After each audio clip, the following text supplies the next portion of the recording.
mirar entonces la presentación que tenemos para hablar del tabernáculo, porque esa era lo que Dios quiso revelarle a Moisés que quería para su pueblo. Él quería habitar en medio de su pueblo. ¿Para qué? Para que conozca el pueblo de la nación de Israel quién era Dios, quién era el que estaba con ellos, el que los guardaba. Y Dios, que no habita en templo hecho de manos de hombre, pero Él revela a través del tabernáculo, ¿verdad?, algo que nosotros tenemos que comprender, que hoy en día esto no significa que usted haga un tabernáculo en el fondo de su casa, ¿sí? Porque muchos se han equivocado y creen que tienen que hacer una tienda así como esta, o un tabernáculo, ¿verdad?, que era esto precisamente, lo que usted ve, esa cerca perimetral que está rodeando a esa tienda que está en el medio, que no sé si se alcanza a apreciar por la distancia, pero eso era llamado el tabernáculo. Vamos a leer en Éxodo capítulo 25, invito a abrir su Biblia para dar inicio a esto. Éxodo 25, el verso 8 y el 9. Gloria a Dios, bendito es el Señor Jesucristo. ¿Lo tenemos? Hechos capítulo 25, el verso 8 y el 9. Ahora, lo que vamos a pasar a hablar son elementos. Vamos a mantener, por favor, la presentación. Gloria a Dios. Y lo vamos a leer de nuestras Biblias, ¿sí?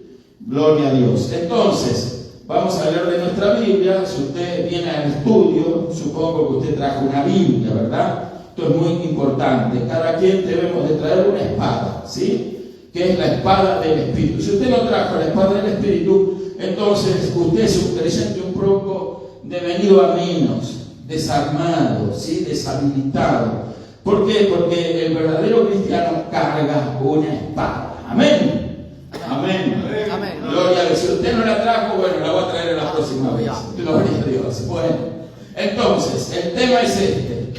Dice el verso 8, dice: harán un santuario para mí y habitaré en medio de ellos. El deseo de Dios siempre ha sido habitar en medio de su pueblo. Conforme a todo lo que yo te muestre, el diseño del tabernáculo y el diseño de todos sus utensilios, así lo haréis. Esta palabra se la dio a Moisés el Señor. Le encomendó la tarea de construir este tabernáculo a Moisés. ¿Por qué? Le dio medidas, le dio el plano, le dio una visión celestial a Moisés, se lo mostró el tabernáculo. O sea, cuando Dios nos manda a hacer algo, escuche esto que es un principio importante, Dios nos muestra primero qué es lo que tenemos que hacer. Amén. Dios nos muestra qué es lo que tenemos que hacer. Porque si nosotros actuamos por impericia, digo yo, ¿verdad?, porque se nos dio la gana hacer de tal forma, de tal manera, entonces estamos equivocándonos. Y con seguridad podemos decir que se está uno conduciendo al fracaso, ¿sí? Al fracaso. Cuando nosotros hacemos como a nosotros nos parece, lamentablemente ese es el problema de muchas personas, ¿verdad?, que hacen como ellos creen, como les parece, como quieren, sin buscar la visión de Dios. ¿Qué es lo que Dios quiere que nosotros o se haga en el nombre de Él? Entonces, Moisés recibió esa visión y esto es lo que él recibió, ¿verdad? Él vio, podríamos decirle esto como una maqueta de lo que él vio en el cielo, ¿sí?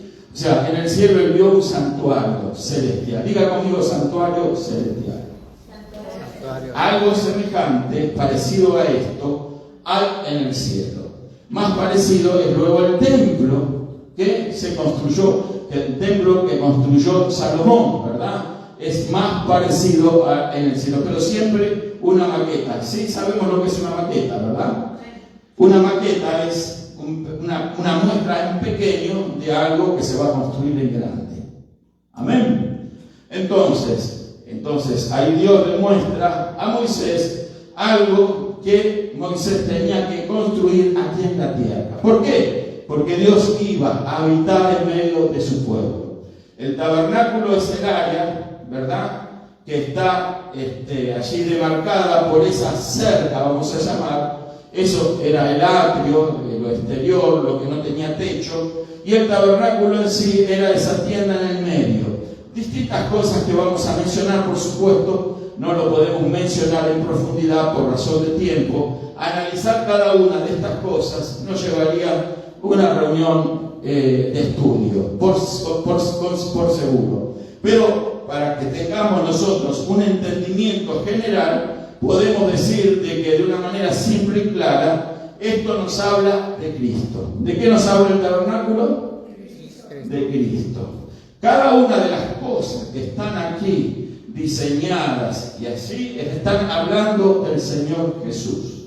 Por eso nosotros tenemos que tener esa revelación para comprender de qué se trata cada uno de los elementos, las dimensiones. Esto no es algo que se le ocurrió a Moisés, dijo voy a plantar un palo acá, otro por acá y acá con un techo. No es así. Amén. No es así la construcción de la obra de Dios. Cuando Dios nos manda a hacer algo, nos va a dar datos precisos. Es más, Él, aunque en nuestra ignorancia no sepamos nosotros con claridad las cosas, Él nos va a conducir, nos va a guiar, nos va a abrir puertas y nos va a mostrar cómo nosotros tenemos que hacer su obra, porque la obra que hacemos para Dios no es cualquier cosa. Amén, no es cualquier cosa. Entonces, lo que usted ve alrededor del tabernáculo son las tiendas de Israel. Había alrededor del tabernáculo, se aglutinaban todas las tiendas. Había 12 tribus de Israel, eran entonces 3 tribus para el norte, 3 tribus para el este, 3 tribus para el oeste y otras 3 tribus para el sur. Entonces eso completaban las 12 tribus que rodeaban al tabernáculo, y obviamente el tabernáculo estaba en el centro. Siempre Dios tiene que estar en el centro de nuestra vida. Amén. Él va a habitar en el centro. ¿Cuál es el centro? Nuestro espíritu. Ahí es el lugar donde Dios habita, en el espíritu humano que tenemos. Dios nos hizo, repito una vez más, tripártitos. Espíritu, ayúdenme. Alma y cuerpo. Entonces, el Espíritu de Dios, porque Dios es Espíritu, solo va a habitar en la parte que es Espíritu, que es de Dios. Por eso, Dios cuando creó al hombre, sopló aliento de vida en sus narices y le dio vida, le dio espíritu y también le dio un alma. Es otra cosa, otro día vamos a hablar, son dos cosas diferentes, el alma del espíritu. Amén. Gloria a Dios. Pero el tema es que en el centro del hombre es el espíritu. Usted tiene un espíritu. Todos los seres humanos tienen un espíritu. Cuando nosotros no conocemos a Dios, obviamente, ignoramos que tenemos un espíritu. Yo no sabía que tenía un espíritu humano, por ejemplo, hasta que empecé a estudiar la Biblia. Ahí me di cuenta de que yo tenía un espíritu humano. Que yo no era sencillamente lo que veía en una imagen, en una foto, en un espejo, sino que yo era espíritu, alma y cuerpo. Y entonces, donde Dios habita, donde entra Dios y se aloja Dios, es en el espíritu del hombre. Obviamente, cuando el hombre le deja entrar, porque Dios no es un intruso que se mete de cualquier manera en donde no le permite, no. Dios no fuerza a nadie, Dios nos invita a que nosotros le recibamos. Hay quienes la reciben y entonces el Espíritu de Dios entra en nuestro espíritu y ahí se aloja, ahí se queda. Amén. ¿Dónde es entonces la parte en donde se aloja Dios en el hombre? En el espíritu, en el espíritu humano. Gloria a Dios. La Biblia dice que Dios es espíritu. Él no puede alojarse en nuestra mente. Él no puede alojarse en nuestra alma. Él no puede alojarse sencillamente en nuestro cuerpo. Él tiene que ir al centro. Tiene que ir al espíritu. A lo que Él ha hecho, que es de carácter espiritual. Similar a lo que es su espíritu, porque Dios es espíritu. Ahí tenemos entonces el tabernáculo en sí. Entonces, ahora vamos a describir generalmente algunos detalles del tabernáculo. Vamos a leer entonces estos textos que vamos a encontrarlos en Éxodo capítulo 25 si usted lo tiene en su Biblia. Ahora vamos a tener que leer porque parece que no todos tienen la Biblia. Entonces, Éxodo 25, verso 27, el 30, el 36 al 40. Entonces, ¿lo tenemos? Éxodo capítulo 25.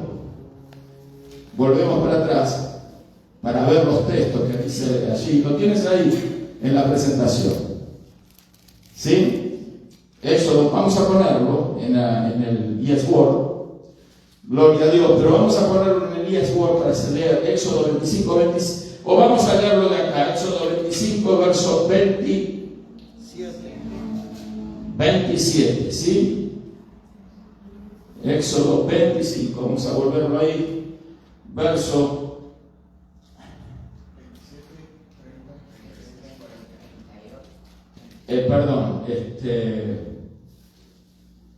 tengo que usar la Biblia, hermano, discúlpenme. Gloria a Dios. Entonces, lo vamos a leer de aquí. Mire, lo voy a leer yo. De aquí, con el anteojo lo puedo leer. Usted puede ver ahí la letra, está un poco alejado, ¿verdad? Gloria a Dios. Si hay alguien que lo quiere leer, lo ve bien, se puede parar en pie. Recuerde que es un estudio. Es más, quiero decirle, si hay alguien que tiene una pregunta, puede levantar la mano y preguntar. Amén. Amén. Porque de eso se trata. Estamos estudiando la palabra de Dios y no se trata de que el que enseña hable solo, hermano. Yo no quiero hablar solo, yo quiero que usted, todos sus interrogantes sean respondidos en lo posible. Si no lo sabemos hoy, bueno, ya el Señor nos lo va a mostrar el día de mañana. Amén. Gloria a Dios. Entonces, si alguien lo puede leer, lo alcanza a leer, léalo de ahí del escrito.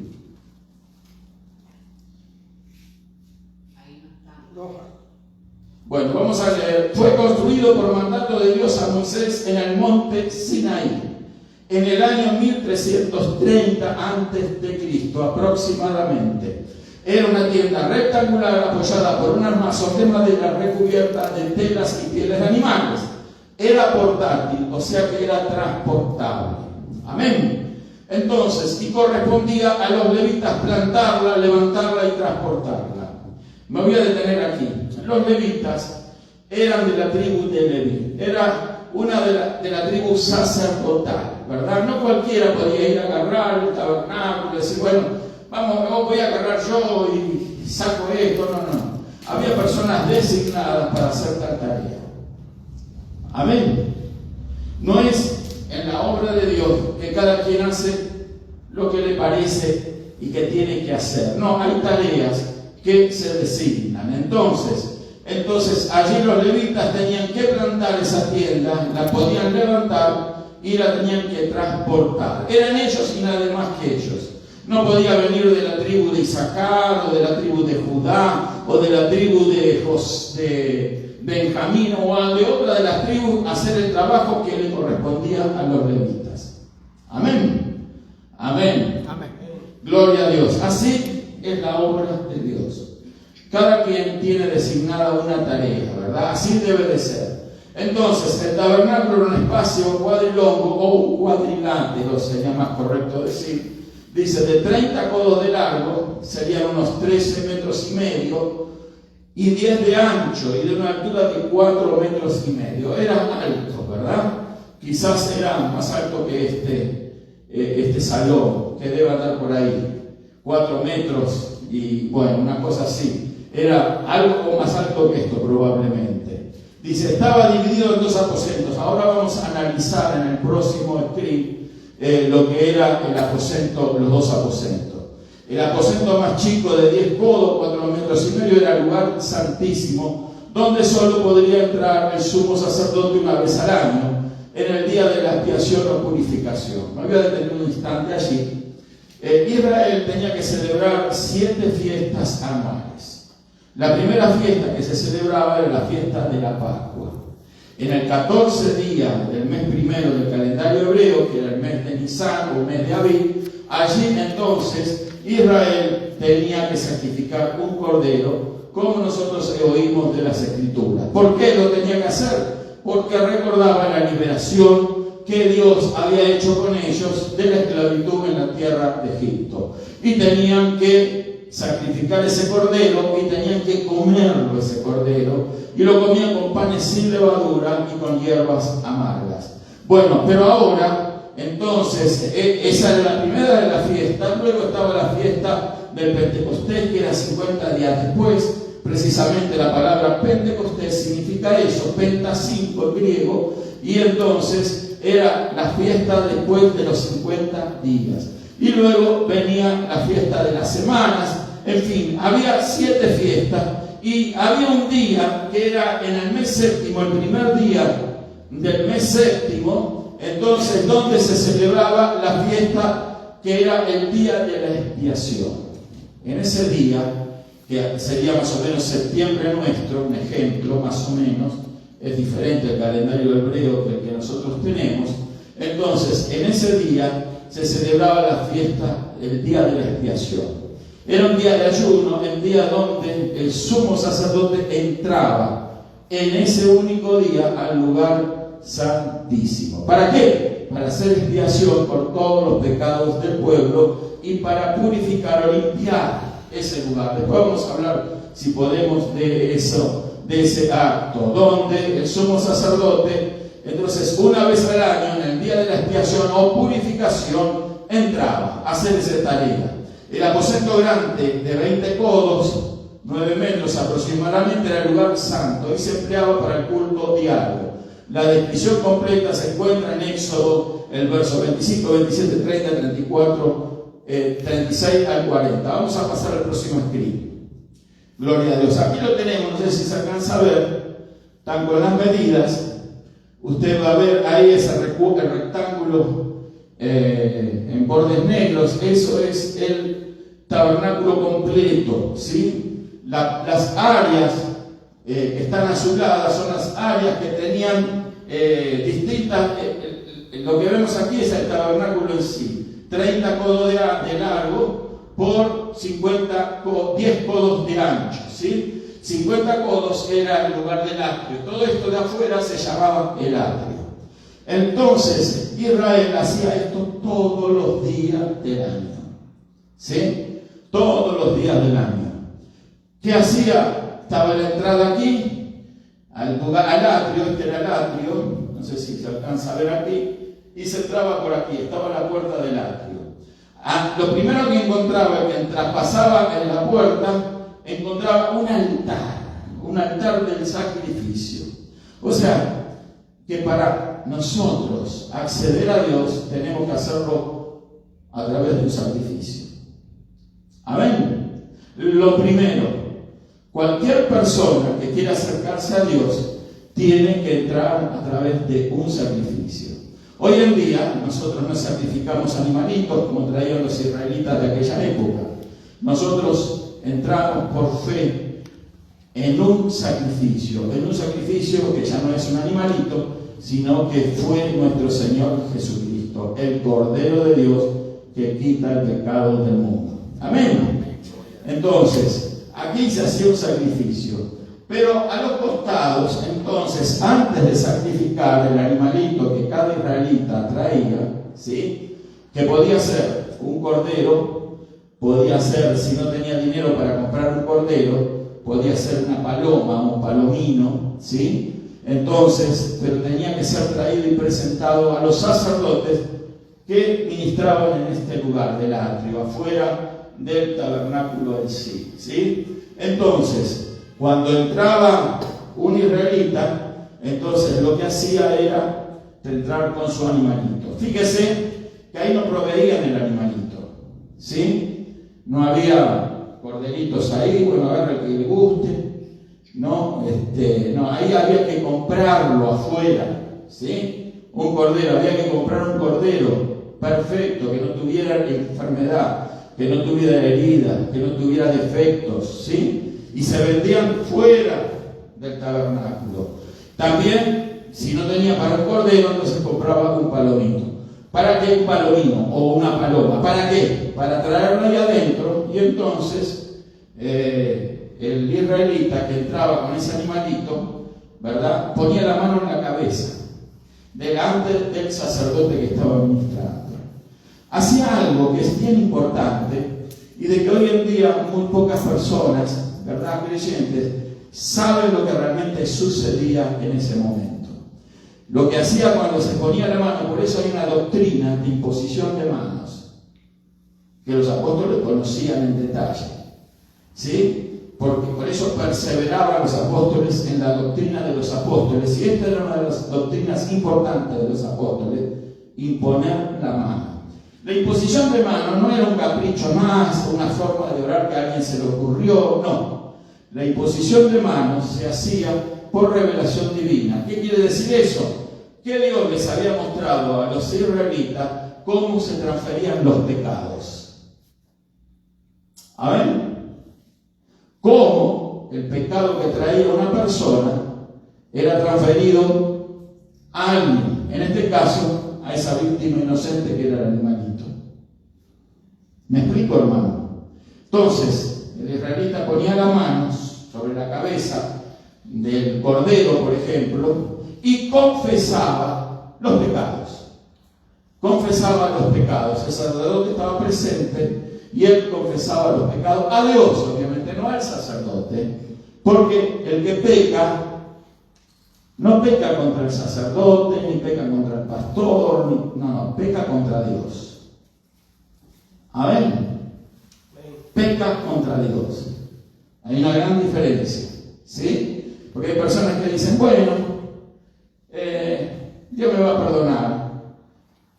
Claro, Dios perdona todas las cosas, pero hay que arrepentirse y confesar el pecado, ¿sí? Entonces, aquí lo que hacía el israelita pecador, que llevaba el corderito para someterlo a un sacrificio, entonces él confesaba los pecados, ¿sí? Confesaba los pecados. ¿Y qué pasaba? El pecado del pecador era transferido al animalito por esta imposición de manos, ¿sí? Ponía la mano, se transferían los pecados.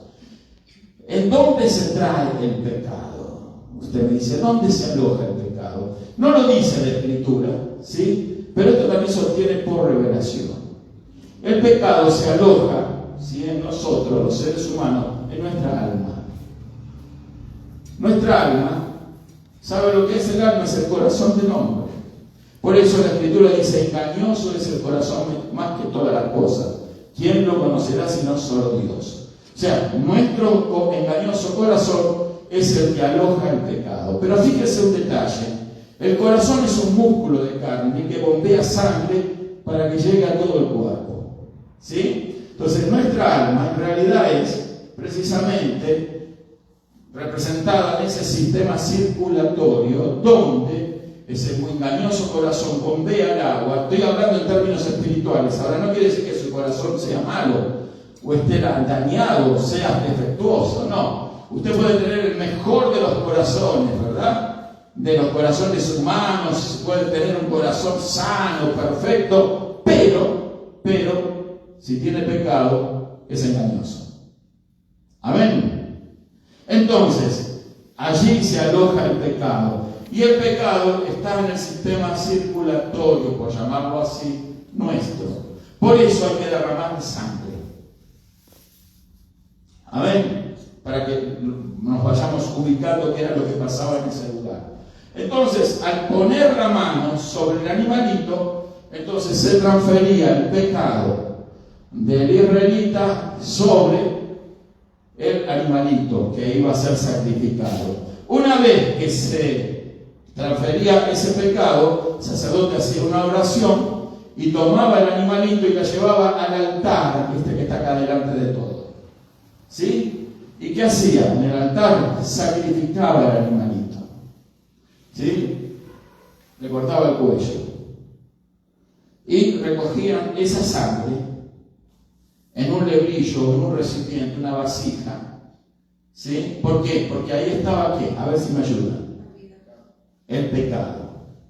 Amén. El pecado estaba allí. Por eso la importancia de la sangre. Por eso la Biblia dice que sin derramamiento de sangre no hay perdón de pecados.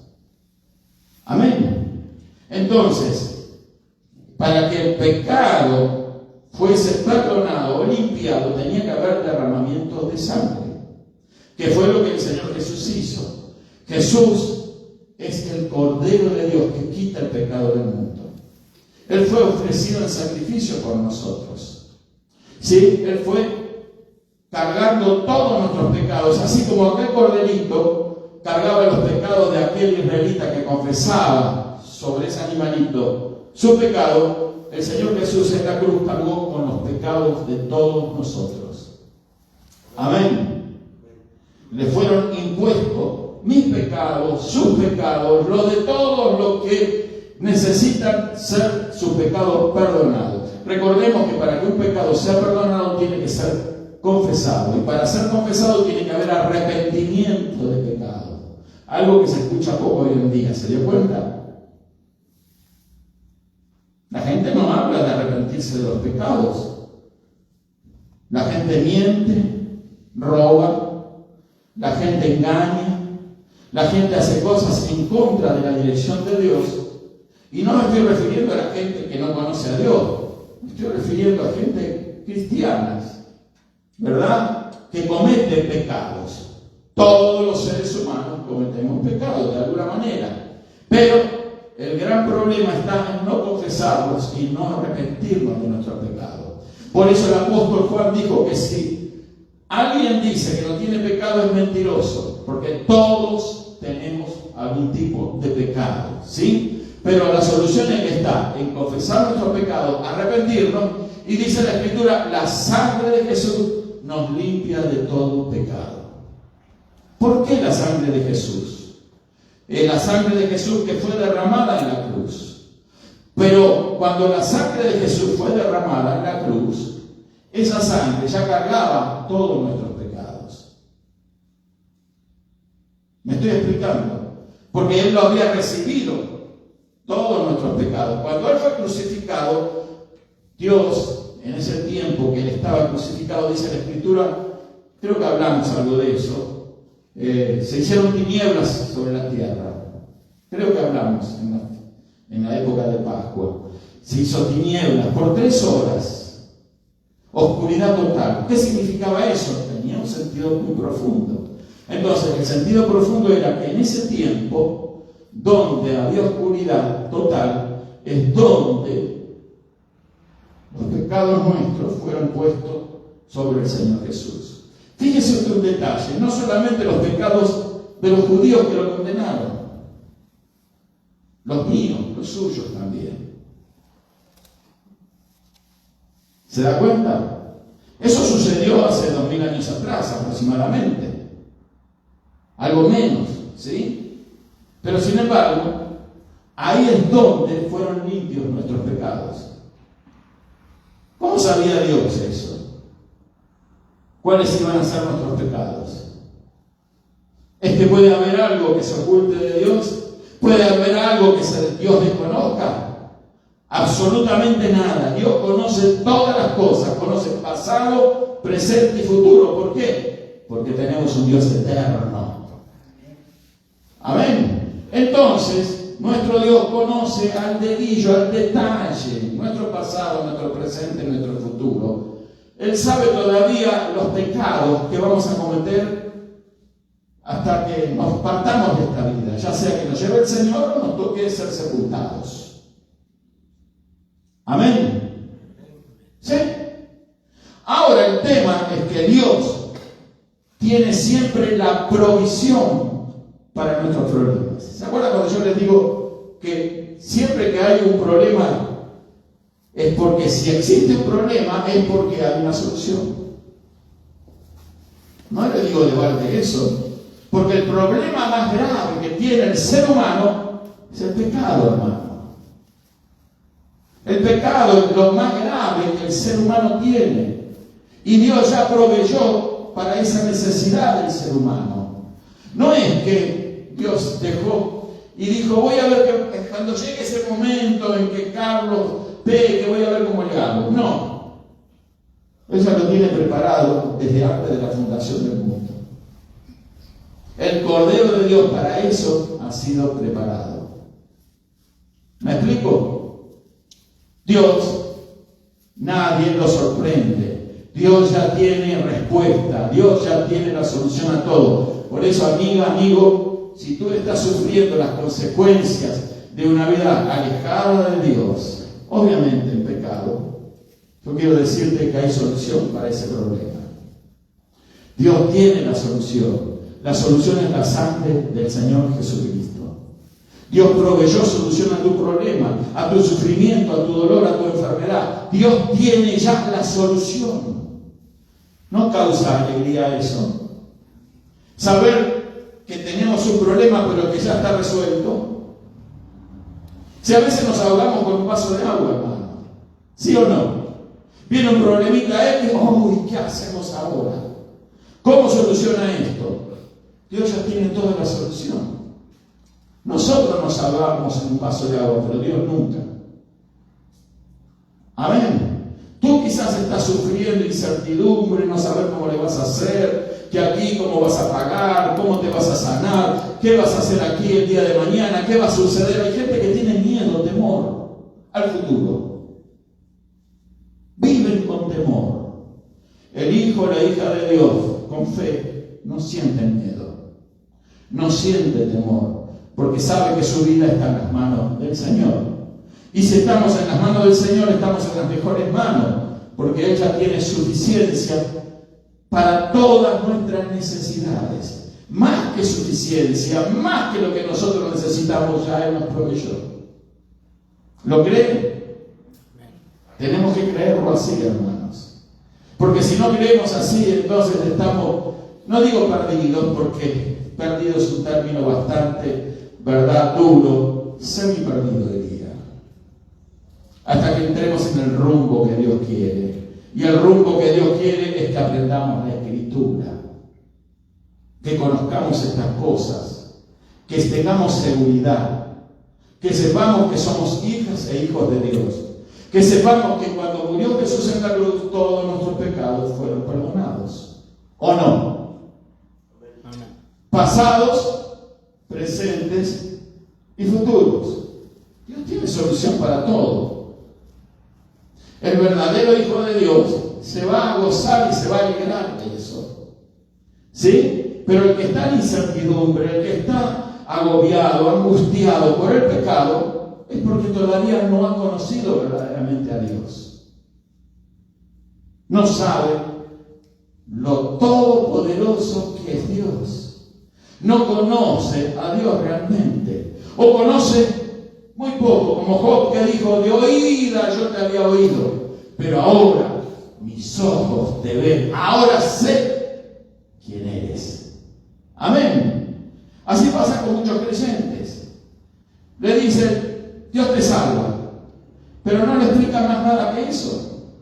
Y las personas quedan con eso: bueno, soy salvo, ok.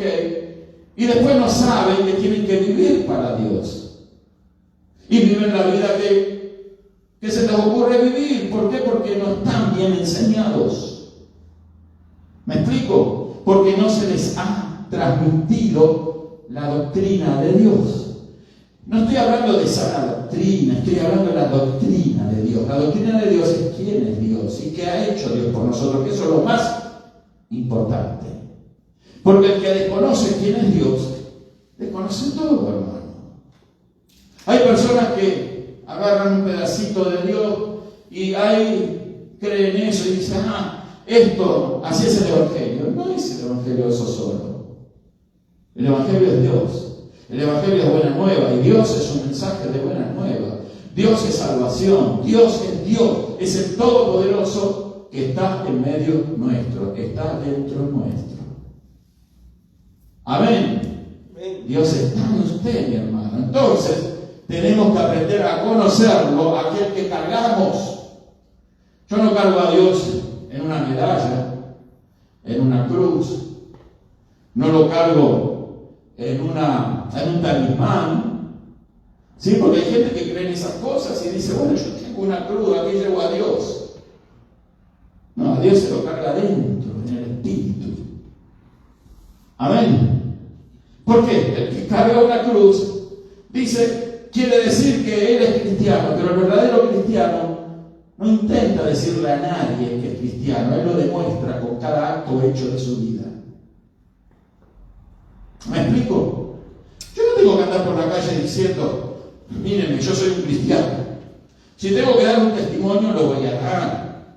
Pero no tengo que andar diciéndole a todo el mundo, mire, yo ahora ya no peco más, yo ahora ya no hago estas cosas que antes usted está haciendo. No. El verdadero cristiano nunca se compara con nadie. El verdadero cristiano espera que los demás vean a Dios en ellos. Amén. Entonces, el verdadero creyente es aquel que ha aprendido a confiar en el Señor. Y fíjese que los israelitas no tenían la revelación que tenemos nosotros hoy. ¿Por qué nosotros podemos conocer esto un poquito más que ellos? Usted sabe que lo que conocemos ahora nosotros es una mayor revelación que la que tenía Moisés. Porque Moisés no entendía muchas de las cosas que estamos hablando.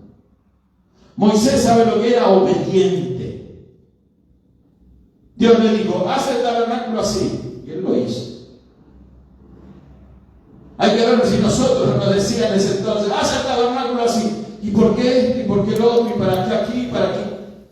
No. El obediente hace lo que le dicen que tiene que hacer. Amén. Así funciona la obediencia. Entonces, los obedientes, como Moisés, hicieron un tabernáculo y les dijo a otros obedientes, miren, vamos a hacer un tabernáculo porque Dios se va a manifestar en este lugar. Dios quiere estar en medio de nosotros, de nuestro pueblo, de Israel. Cada vez que nosotros montemos este tabernáculo en el desierto, Dios se va a manifestar dentro de este lugar, el lugar santísimo, 10 por 10 por 10. 10 codos de ancho, ¿sí? 10 codos de largo y 10 de alto. Codos, ¿sí? Más o menos ahí tenemos la medida, 2 metros 15, ¿sí? 2 metros y medio, perdón, por 1 metro y medio, por 1 metro y medio. Y luego estaba el lugar santo. Aquí había un cortinado, esa torralla, no sé si se alcanzan a ver de ahí. Sí, era la separación del lugar santo y el lugar santísimo. Entonces, el israelita venía, confesaba el pecado del animalito, el pecado era transmitido al animalito, el animalito era sacrificado en el altar del holocausto, altar que está ahí, en el cuadrado ese, allí, y entonces se recogía esa sangre, el animalito era despostado. ¿Qué quiere decir eso? Que en algunas partes eran quitadas. Había sacerdotes que cumplían esa función, tenían un cuchillo especializado, cortaban ciertas áreas del animal y las entrañas y la grasa y todo era echada al fuego, que había un fuego permanentemente encendido ahí. ¿Por qué? Porque eso, al ser quemado, subía como un aroma agradable a Dios. ¿Sí? Y entonces, algunas partes del animal eran recogidas para alimento solo de los sacerdotes y de sus familias. No podía venir el de la tribu de Benjamín, déjame un cuartito. No. No era así. ¿Me explico, hermano? Solo era una comida, otro día vamos a hablar de eso, se llamaba eso una comida ritual. ¿Qué hacemos nosotros en la Santa Cena? Comemos pan y bebemos vino. ¿El pan representa qué? A ver, ¿quién me ayuda? ¿El cuerpo de quién? Del Señor Jesús. Y el vino representa la sangre del Señor Jesús. ¿Sabe que eso es una comida ritual? No es cualquier comida más. Era lo que comían los sacerdotes y su familia. Era algo ritual. No era que hacían una fiesta y te vinieron un montón de corderos, hoy vamos a comer lo abundante. No. No era así. Se comía lo que se tenía que comer. Los sacerdotes comían esa comida. Porque ellos representaban lo que unía a Dios con los hombres. Eran el nexo. ¿Sí? Entonces, otro día vamos a hablar de eso. Pero ahora, esa sangre entonces era llevada por un sacerdote aquí, al lugar santo, al primer tienda de ese lugar. Vamos a ver si hay algunas imágenes más. Después vamos a volver a esa. A ver, la que viene. Ahí tenemos otra imagen del atrio, ¿sí? La tienda, ahí está el fuego, el altar del holocausto. No sé si se alcanza a ver. En Éxodo capítulo 27, versos 9 al 19, apúntelo si quiere, saque una foto. Marca el límite es la cerca esa que separa a Dios del pueblo. Estaba hecho de lino fino, torsal que es blanco y su resistencia podría asemejarse a la lona. Forma un rectángulo aproximadamente de 45 metros por 22 metros y medio de ancho. O sea, era mucho más largo que esto, obviamente. ¿Sí? 22 metros de ancho. Eso era todo desmontable. Tenía columnas que tenían dimensiones exactas y materiales que Dios le había mostrado a Moisés. No era que hicieron un pedazo de chapa acá, una madera por allá, no. Era todo medido. Los materiales eran lo mejor que se podía conseguir. Había utensilios de oro, de plata, ¿sí? Era algo a destacar, porque eso representaba lo que había visto Moisés en el cielo. Entonces, ahí estaba el límite, que era el atrio, lo de afuera. Vamos a ver otra foto. El altar de sacrificio, era lo que estábamos hablando recién. Ahí vemos, tenía unas varas, era para ser transportada a través de esas varas. ¿Quién podía transportar estas cosas? Los sacerdotes nada más. Había sacerdotes designados para desmontar la tienda o para montarla y para transportar todos estos objetos sagrados, consagrados para Dios, y llevarlos a otro lugar. Cuando la columna de nube de día y de fuego de noche se levantaba y se movía, ellos sabían que ahí tenían que moverse. Nadie podía decir ahí, pero fíjese, Moisés, que a mí me gusta estar un tiempito más acá.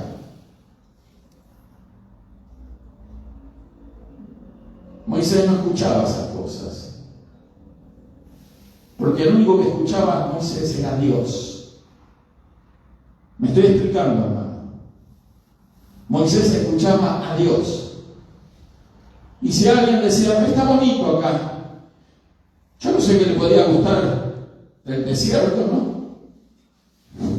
Pero bueno, pero hay gente para todo, ¿usted vio? Que hay gente que le gusta el desierto, hay gente que le gusta vivir rodeado de fieras, de víboras, ¿sí? De peligros. Bueno, no. Ellos, se levantaba la nube, ya era la señal. ¿Qué era la nube? Era la presencia del Espíritu de Dios en medio de ellos. De día una nube, una columna de nube, y de noche una columna de fuego. Se movía la columna de nube, se movía Israel. Rápido los sacerdotes, cada quien sabía lo que tenía que hacer, cuál era su trabajo, desmontaban todo, y detrás de la columna. Y todas las tiendas se desmontaban y se cargaban, y se iban en dirección a seguir lo que Dios determinaba que tenían que seguir. Amén. Entonces, el altar de sacrificio tenía esas varas para poder transportarlo. Hay más detalles, pero no lo vamos a hablar ahora. Dice que es el primer objeto que encontraba al entrar al atrio, hecho de madera de acacia, cubierto de bronce. De bronce. Ahí no había oro, porque el bronce simboliza el cuerpo del Señor Jesús, que fue sacrificado por nosotros. Otro día vamos a hablar de eso. Las dimensiones eran 5 por 5 por 3 codos, símbolo del sacrificio en la cruz. Dice, la finalidad esencial del altar era la de ser el lugar donde se ofrecían los sacrificios y se vertía la sangre, la única que hacía expiación sobre el altar por las almas. Hay un verso, si usted lo quiere apuntar, Levítico capítulo 17, verso 11, También nos habla de eso, Hebreos capítulo 9, verso 22, donde dice que sin derramamiento de sangre no hay remisión de pecados. Amén. Entonces, ya pasó la hora, vamos a tener que cortar por aquí, luego vamos a continuar. Gloria a Dios. Pero ¿qué queremos? ¿Qué estamos viendo? La importancia del sacrificio.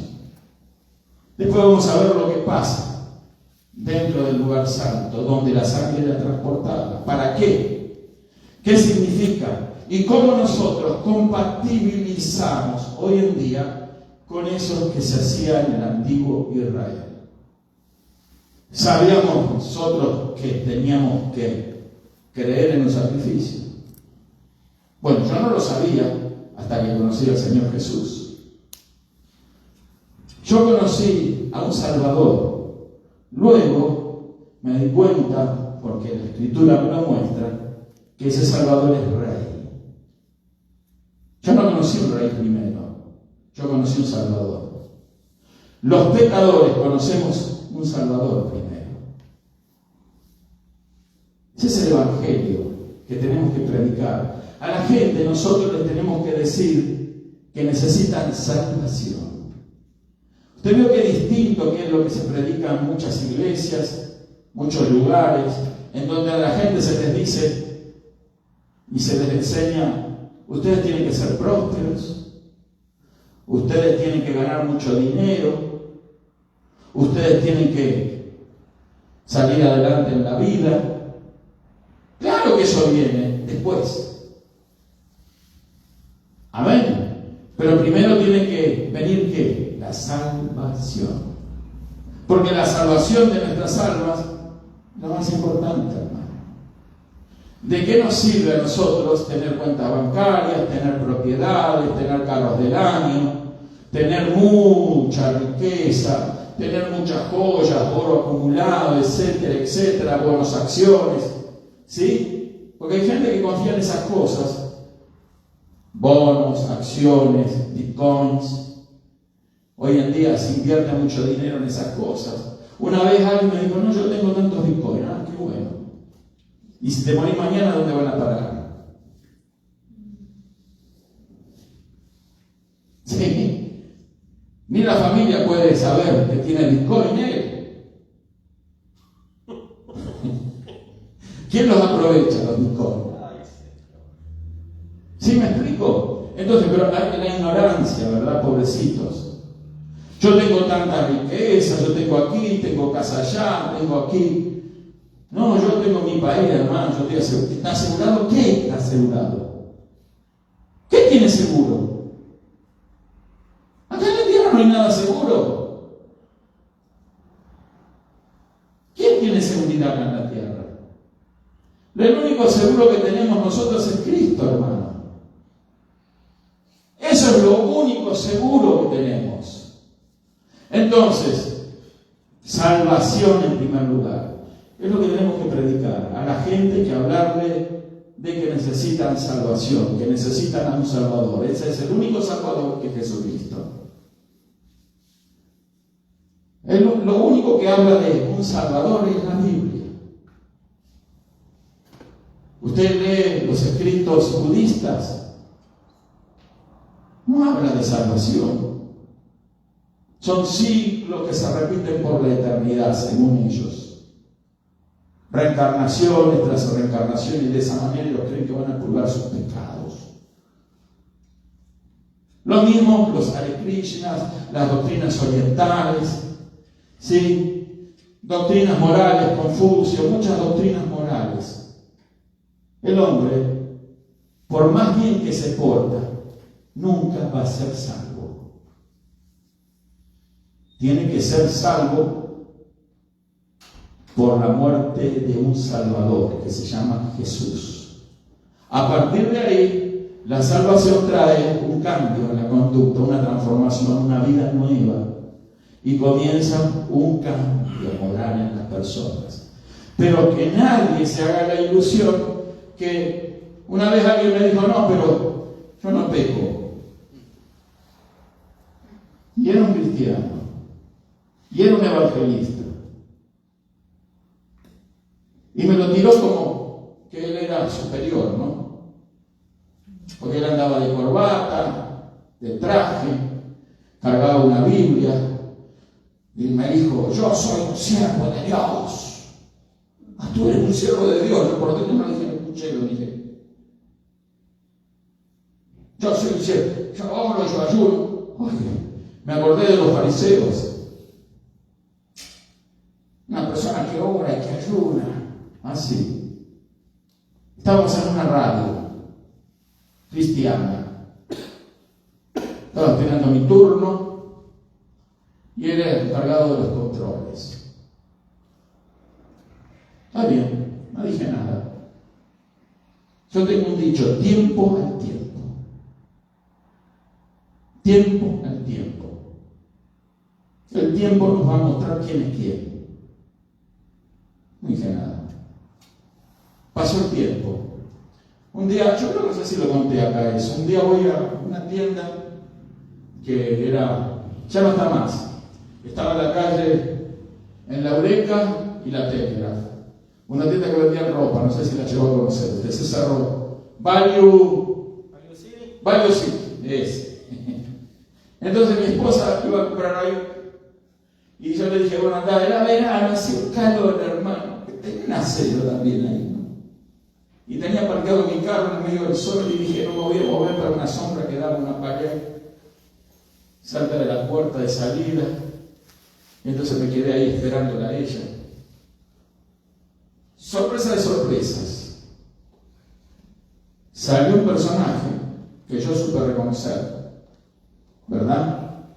Con dos, ¿cómo le llaman esto? 212, ¿no? Bueno, dos cajas, una en cada mano de cerveza. ¿Sí? En chancla, una camiseta de esa musculosa, no sé cómo le dicen, con un agujero por acá. Me causa risa, pero bueno, era así. Y un short por acá, arriba de la rodilla, su cielo decente, ¿no? Salió los chanclazos, ¿no? Con la esposa. Yo digo, pero ahí está el evangelista, el siervo de Dios. Iba a ir yo, hermano, y Dios me paró. Yo iba a ir y decirle, ¿dónde está el siervo de Dios? Pero como que Dios me paró, no le digas nada. Es solo para que veas qué es lo que es la presunción humana. Gente que presume de algo que no es. ¿Sí? Me quedé tranquilo. Y se iba y yo quería salirme del auto. Y decirle, ¿dónde está el evangelista? ¿Dónde está el siervo de Dios? ¿Dónde está el santificado? Pero me iba a poner a la altura de él. Por eso Dios no me... Pero tenía ganas, hermano. Créanme, tenía ganas. Y se fue.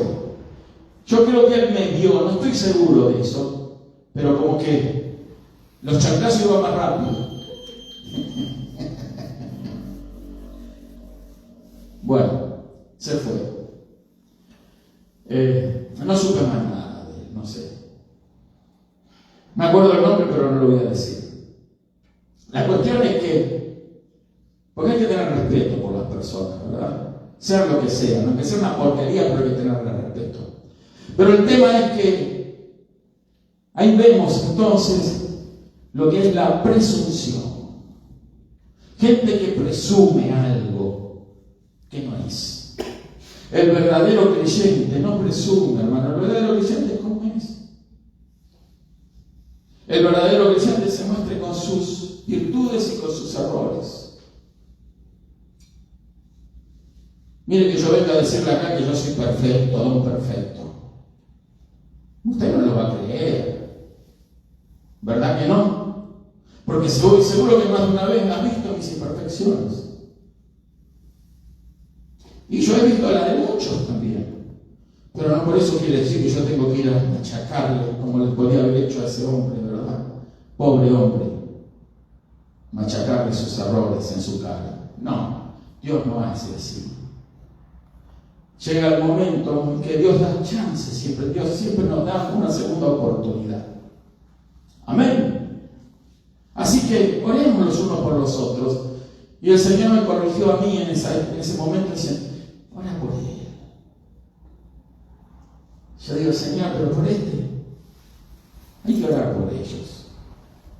Se creen muchos, se creen superiores.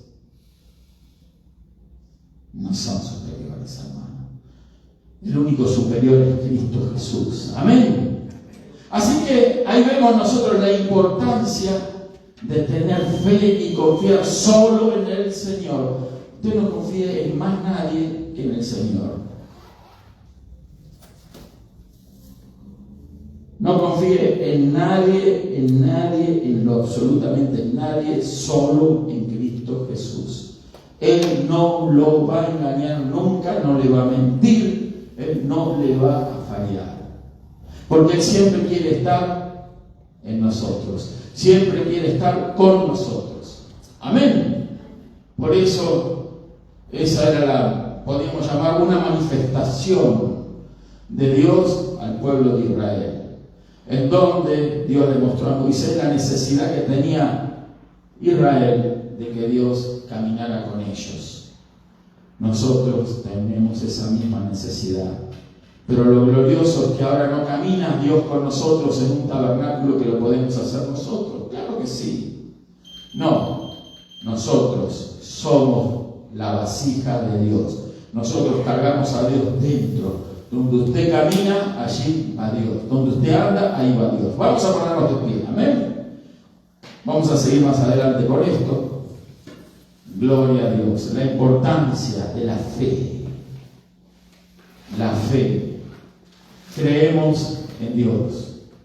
Eso nos hace aceptos al Señor. No somos perfectos, no.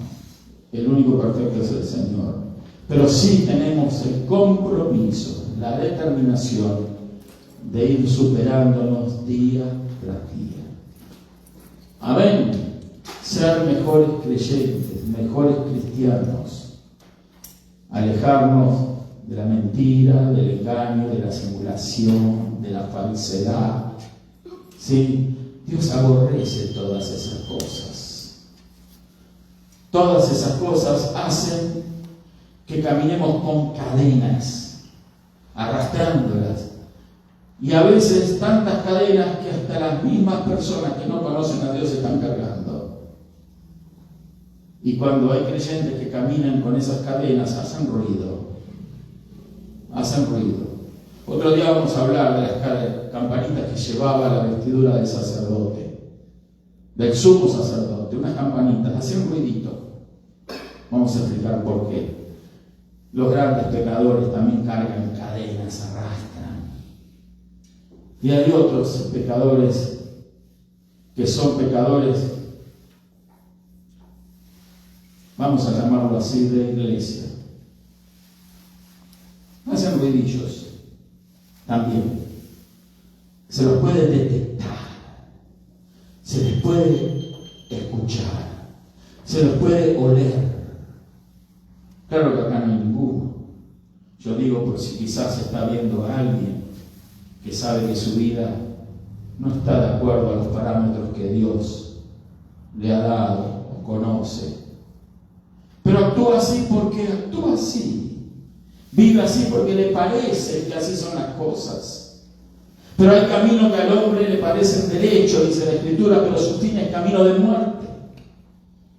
El camino de Dios siempre nos lleva a la liberación, a la libertad, a ser libres, completamente libres. Por eso Jesús dijo, conoceréis la verdad y la verdad os hará libres. Libres de cadenas, libres de pesos, libres de angustias, libres de opresiones, libres de dudas, libres de temores. Si usted quiere recibir a Cristo en esta hora, abran el corazón al Señor. Si hay pecados que confesar, hay que arrepentirse de ellos. Eso significa confesarlos, arrepentirnos. Arrepentirse no es sencillamente aquel arrepentimiento, ya me arrepentí. No.